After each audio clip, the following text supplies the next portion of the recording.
Honorable Vice President, Chairman of the Rajya Sabha, Honorable Speaker, Honorable Prime Minister, Ministers, and esteemed colleagues of this distinguished House. Actually, I'm as surprised to be here as you are to see me. This is a historic day today. I am proud to be part of this historical moment when a government under the leadership of Prime Minister Shri Narendra Modi ji has undertaken to repair the deep-rooted asymmetry and to give an equal share in India's future to all of us women. I am grateful for the honor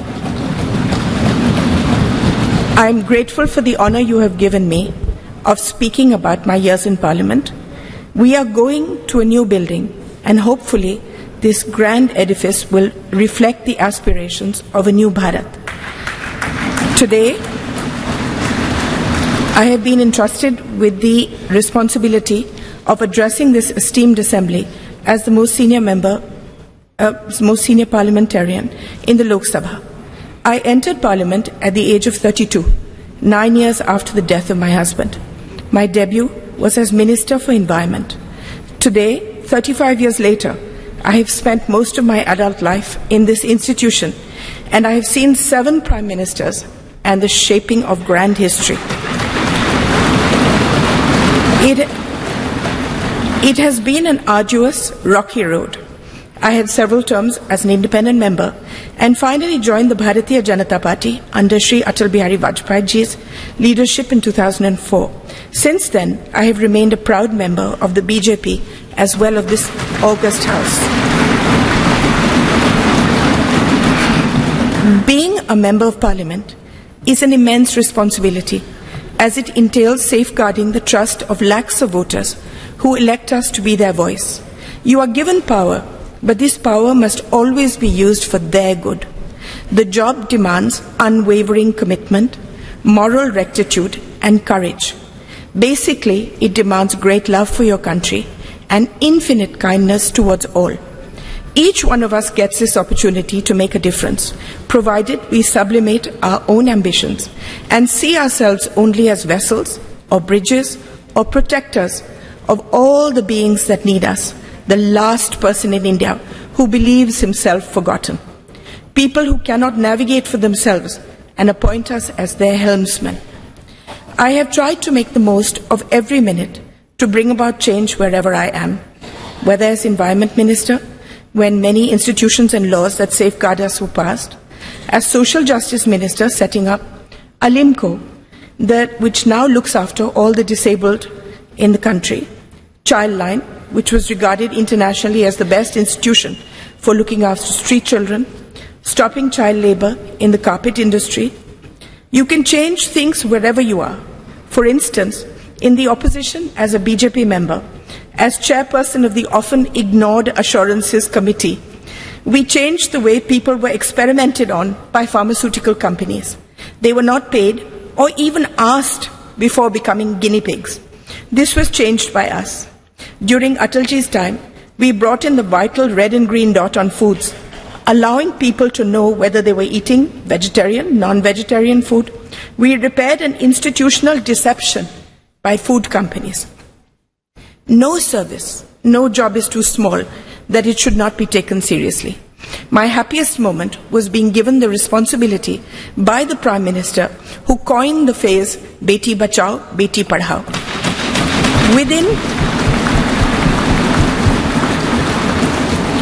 Within 2 years, we changed the thought of the country, the entire thought of the country, and the statistics show that it is a lasting change. From 130 women per 1,000, a shameful statistic, it rose to 950. Crores of girls were saved. Not only that, it is now seen as a shame and a crime to do away with girl children, whether in the womb or newly born. Now that we are going into a new building, a new phase, I want to tell all the young people here that politics is never fulfilling unless you have a grand passion and a commitment outside it, unless a fire of curiosity burns within you. No service is too small in the service of Mother India. What I have learned is that each constituency is your family. Within my family, there are a million microcosms of individual families. Each of them depend on us. We are a part of their lives as they are of ours. I have seen my primary duty to look after each family that has placed itself in my care by electing me, by seeing me as one of their own. In this matter, I wish to say that the Prime Minister has seen beyond people as a statistic and has meticulously seen to the needs of each individual family. Opening bank accounts, giving dignity in the form of toilets, home water taps, building homes for the poor, gas cylinders, giving young people loans, skilling them, protecting them through the largest pandemic in history, saying that no one remained hungry. Before I end, I would like to tell you a few things that I have learnt in my long journey so far. Never give up. There are times in all our lives where the world sits heavy on our shoulders and there doesn't seem any path ahead. It will take courage, determination, and a commitment to something larger than ourselves to forge ahead. Have faith in the goodness of your fellow man. Quieten your mind and soldier on. Believe in yourself. You are an instrument of goodness. If you fight for good, you will always be protected. Use the pain that we all have in our hearts to make yourself a better human being, not to embitter you. Use the pain in your heart to see the pain in the hearts of millions of beings around you and dedicate your life to them. I want to speak to all the women here. The world is still an unequal place, and we as women need to be the greatest champions of and for each other. We need to support and protect each other, especially young women across the social spectrum who lead a marginalized existence so that they have the ability to forge their own destinies.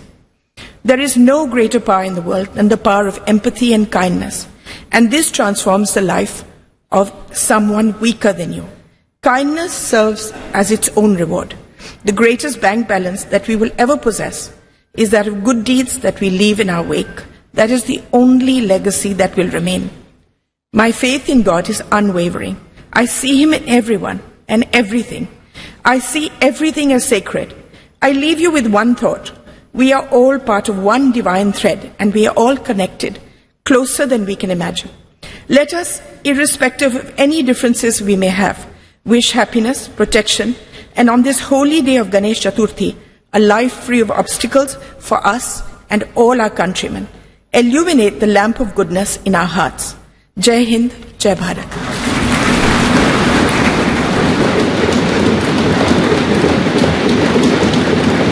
बहुत बहुत